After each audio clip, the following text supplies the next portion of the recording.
How's it going, all my tacticians? Welcome to another video from yours truly. This time you can see me, I'm spinning around in a circle, and that's because I'm going crazy because I want to teach you all how to prepare.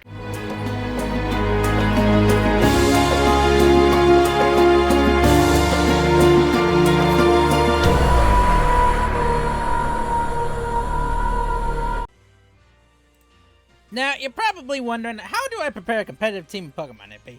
Let's just pretend for a moment that we don't understand how to prepare for competitive Pokemon. We want to actually prepare a really solid team of Pokemon. We don't know where to start. Well, this is how I'm going to teach you all. I'm going to teach you all how to do it.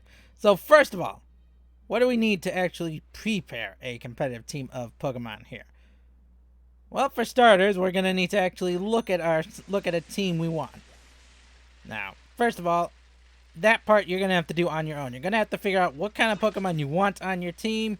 You know, I actually made a list of guide on how to get into competitive Pokemon. You know, how to prepare your team, how to look for, particular team members, what you want on them, etc., etc. But I never actually explained, how to prepare a team for any particular generation. And since we're now talking about, Sword and Shield, I figured might as well do that. Might as well teach people, especially those beginners out there. I've actually been playing, fighting a bunch of, really rookie level class trainers.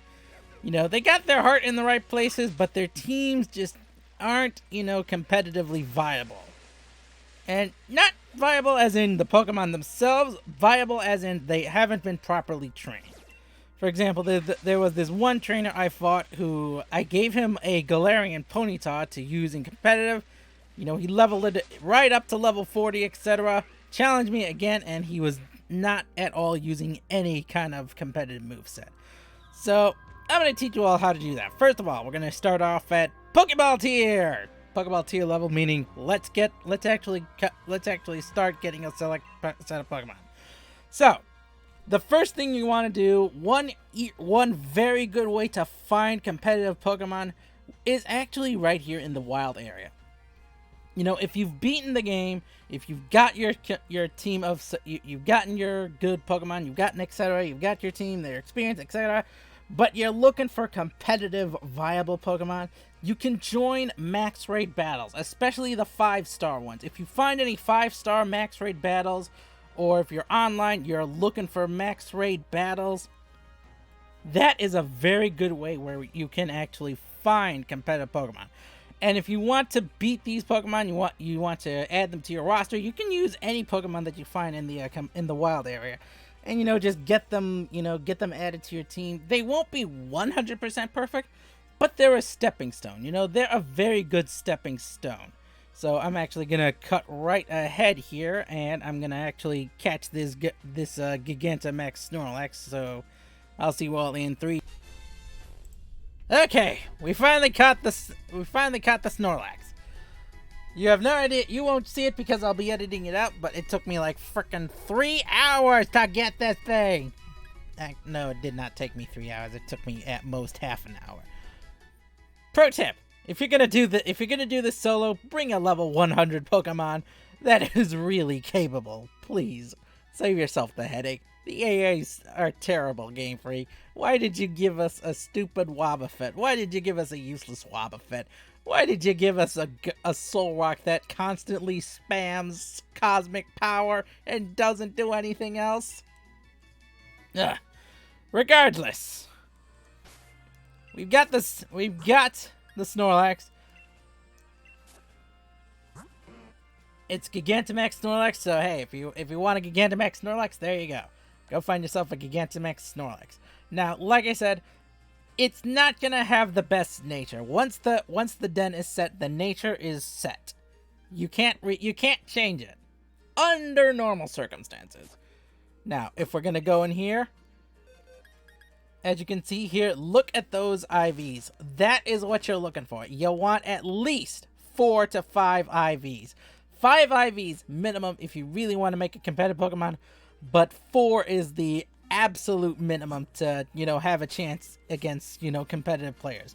Now, let's just say you found yourself a team of 5 Pokemon, all right, or not 5. Let's say you've got a team of 6 Pokemon, and you're like, all right, I'm ready to go. I've got my 6 Pokemon. They're all ready. But wait a moment. There's something else we forgot to do. Now, I'm going to show you here. I'm going to actually pull out. As you can see here, I hyper-trained and competitive my Galarius here, my starter. He's my starter. Now, as you can see here, he's got a modest nature. I did not soft reset for it. I gave him a mint. I will explain mints later on in the video. But as you can see here, this is what I'm talking about that you want to train your Pokemon for. This is the big thing that people that I've been battling with, and especially on my stream, that they've been asking me, how do you train your Pokemon? What do I train them to do? How do I do this? This is what you're training them to do. This is what you're looking for. The IVs, you can't change them except bottle cap them. But the EVs are what you're doing. Now, like I said before, if you're like me and you only have your starter Pokemon, you know, your story Pokemon, their IV or their EVs are going to look like this. They're going to be looking all over the place. This isn't what you want. That's not how you want to prepare a competitive team of Pokemon. No, what you're wanting is this. This is what you're wanting. As you can see, the two sparkling areas are special attack and speed. This means my Galarius, my Inteleon, he is fully trained in speed and special attack. So he's going to hit very hard and he's going to move very fast. That is what you're looking for to train your EVs. What are EVs? Well, they're what I showed you. There are the stats that boost your Pokemon in certain areas. You can train your EVs however you want, but you're going to need at least these particular items. You're gonna need at least 6 items. Actually, I'm gonna take off 1 item so I can show you real quick. I'm gonna take this item, put it back. Thank you very much, Annabelle. She's my Evie. And these are the items you're gonna want to buy. Gonna want to get these for training your not your EVs, but your EVs on your Pokemon. Oh my goodness, I'm gonna be saying EV so much. You're gonna need Power Bracer to raise your physical attack. Power Belt if you want to increase your physical defense. Power Lens for special attack. Power Band for special defense. Power Anklet for speed. And Power Weight for HP. Where do you get them, Impy? Where do I get these 6 items? Like I said, Impy, I am an idiot. Where do I go to get these items? First of all, you're going to want to go to the Battle Tower.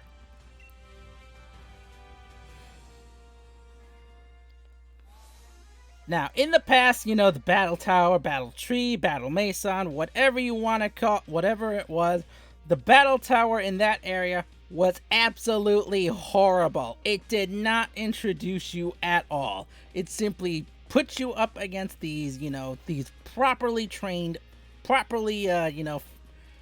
Pokemon, IV, EV, fully trained Pokemon with battle-ready items and moves, abilities, etc. And you've only got your story Pokemon. They don't have EVs. They're not fully EV trained. They have horrible IVs. Their movesets aren't, wisely chosen. If you're like me, you just went through the game with whatever moves were given to you. I mean, heck, I know one person who had Air Slash on his Braviary, and it was Adamant Nature, and he was constantly just using, special attacks on it. And I'm just sitting there holding my head like, why do you have this? Stop. This is not what Braviary wants to do. But wait, Impy, you just said my Pokemon wouldn't stand a chance in this area, so why would I come here? Well, here's what. Battle Tower does something with the other battle Battle Tree, Battle Mason, whatever they done. What this game offers, Sword and Shield offers, is allow you to actually pick a team. You can actually come here and borrow these pre-made teams. They offer very diverse teams. So, for example, we're going to take a look at the basic team. I'm already borrowing this team. Because, like I said, I didn't have a competitive set of Pokemon. I couldn't bring them in because I knew they would just get slaughtered here. They would have no chance against the, you know, the AI trainers here. And I'm just gonna actually go into this. Watch this. I'm gonna go set up a battle. Gonna go into singles. Now, as you can see here, I don't have any competitive teams right now because I took them all off. But if you scroll all the way to the right, you can see your rented teams. You can see rented teams here. So here's our first team, our basic team. As you can see here, it's just a single group of 6 Pokemon. They're just basic Pokemon, just basic strategies, basic stacks, etc. But they're all fully EV trained with ideal natures, ideal EV spread, and all IVs are at maximum. At least I hope they're all at maximum. I didn't notice anything particularly different, but I did notice that these Pokemon did have, while not the most ideal movesets, obviously I would not run a blunder policy on my Inteleon, but it does introduce you to competitive Pokemon. So watch, I'm going to take a Cinder, I'm going to actually look at them. And here, like I said, yeah, see? Fully EV trained. Fully EV trained. EV trained. EV trained. EV trained. And EV trained. So all these Pokemon are EV trained. You can see their abilities. You can see their movesets. And you can just see what each one wants to do. So Haxorus here. This Haxorus just wants to set up and sweep with Outrage, Earthquake, Poison Jab. This is an ideal singles battler Pokemon. Gengar here has the ability Cursed Body, and he's got, I think he's holding like the Focus Sash. There we go. So this Pokemon, he doesn't want to take a hit, but if he does, you can see his stats here. He doesn't like taking many hits, but when he does hit, or when he does get hit, he has various answers to whatever hits him. He also wants to act as like a sacrificial pawn or something like that. He wants to act as a revenge Pokemon. If something KOs him, he has the Destiny Bond to finish off his opponent. And if they hit him with like a physical attack or whatever attack, he has a Cursed Body to shut them down. Same thing with this Inteleon here. It wants to move in, hit fast, and it has one option. It has one option here with the Blizzard. What this Inteleon wants to do is it actually wants to miss. That's why it has Blizzard here. Blizzard, out of all these other moves, has the highest chance to miss, outside of Hydro Pump. It wants to actually miss one shot. Even if it misses that one shot, if it can just hold on long enough, the item here will raise the speed. So if he's outsped or something, he can come back and hit just as hard with another move that will perhaps, hopefully, hit just as hard, but actually, connect and hopefully get the one shot. That's honestly the only thing I can think of with this Inteleon. I don't know why. They're not the most ideal, but they get you introduced to competitive. They actually teach you how to fight in competitive, how to think competitively when it comes to Pokemon battles. So you basically go through the battle tower. And I've actually run the singles team here, etc. The basic team, and got to the master rank with the basic team, and I was winning lots and lots of prizes, lots and lots of items here. I had more than enough to buy these items. I'll show you where to go. But more importantly, I got these mints as prizes. These mints are what you want to give to Pokemon. So like I said here, with the Snorlax here, obviously I'm not going for a special offensive Snorlax. I don't want to use a special offensive Snorlax here. It's actually its special attack is nowhere near, even though it's got the special attack boost here, it doesn't even come close to its physical attack. That's what I'm talking about there. The special defense, obviously, I don't want to lose that special defense. I'm not going to use that physical attack, or not the physical attack, but the special attack stat. I want to use something else. That's what a mint will do. So I'm gonna actually use this Brave Mint here. Watch this. I'm gonna give it the Brave Mint. It's one of the one of the free mints I got, so I honestly do not mind losing this. And there we go. Brave Mint is used and it's gone. And like I said, under normal circumstances, you could not change the nature of Pokemon in past generations. But in this generation, now you can. Now you can get the ideal competitive Pokemon that you want. Alright, so let's just talk about... Let's move on now. I'm going to actually go cut away. And here I am back in Hammerlock. This is where you're going to go to get those IV items I told you about. Those, or not the IV items, the Evie training items. You talk to this girl here, and this is where you can get those items. You can also get some other items here. You can actually buy the proteins if you want to use them, but you don't need to. But you don't waste your BP on these items. Don't waste your BP on these. I'll show you where. Like I said, you can get one of these. You only need one of these items. You only need one of each of these power items. You can get more if you want, like say you're training multiple Pokemon at the same time. But I'm going to show you now how to train them. So you just gotta take this Pokemon here, gotta strap one of the items here. In this case, I'm gonna pretend like say I'm not saving the Snorlax. All right, I'm not saving the Snorlax. Don't want to use one of my one of my mints on the Snorlax. I already have another Snorlax that I'm probably gonna use, but this is what you want to do. You want if you want to raise a particular stat, you want to decide what you want. In this case, I want to give my Snorlax physical attack power. Now he's got the power bracer on him. So now what do? I just got my Pokemon. He's ready to go. He's minted. I've got tons of BP. I've got all those items. Now where do I go to train this guy? How do I train him? Well, actually I'm gonna oh my goodness, I'm stuttering here. I'm going to show you 6 particular areas where you can Eevee train your Pokemon. So 1, 2... the wild area. Welcome back to the wild area. Now, like I said, there are some Pokemon that you want to train for your Eevees.